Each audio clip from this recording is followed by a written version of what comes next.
আসসালামু আলাইকুম।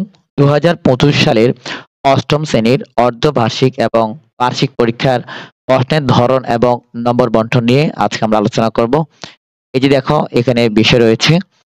তো তোমাদের বার্ষিক পরীক্ষায় মোট থাকবে বিষয় ১০ টি।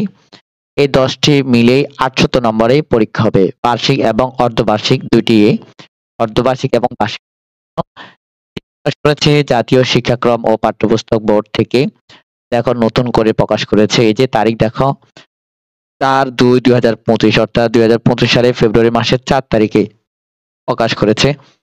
তো এখানে দেখো আজকে আমরা ইসলাম শিক্ষা যারা সনাতন ধর্মে রয়েছে, হিন্দু ধর্ম শিক্ষা, বৌদ্ধ ধর্ম শিক্ষা, খ্রিস্ট ধর্ম যারা যে ধর্মে রয়েছে তারা সেই ধর্মের বইটি নিবে। তো এখানে ১০০ নম্বর থাকবে। এই ৪ টি বিষয়ের জন্য একই নিয়ম। তো ১০০ নম্বর কিভাবে বন্টন করেছে দেখো সৃজনশীলের জন্য ৫০ নম্বর, সংক্ষিপ্তের জন্য ২০ নম্বর, বহু নির্বাচনের জন্য ৩০ নম্বর। তো প্রতিটি সৃজনশীল প্রশ্নের জন্য ১০ আর সংক্ষিপ্ত প্রশ্ন উত্তরের জন্য ১০ আর হচ্ছে বহু নির্বাচনী ১ করে। সৃজনশীলের মধ্যে ৮ টি প্রশ্ন থাকবে, যেকোনো ৫ টির উত্তর করতে হবে।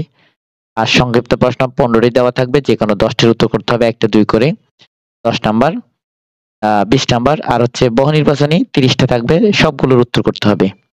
৩০ টার উত্তর করতে হবে। বন্ধুরা আশা করি বুঝতে পেরেছো। ভিডিওটি তোমাদের বন্ধুদের মাঝে শেয়ার করে দিবে। আমাদের চ্যানেলে নতুন হয়ে থাকলে চ্যানেলটি সাবস্ক্রাইব করে পাশে থাকবে। ভালো থাকবে, সুস্থ থাকবে। আল্লাহ হাফেজ।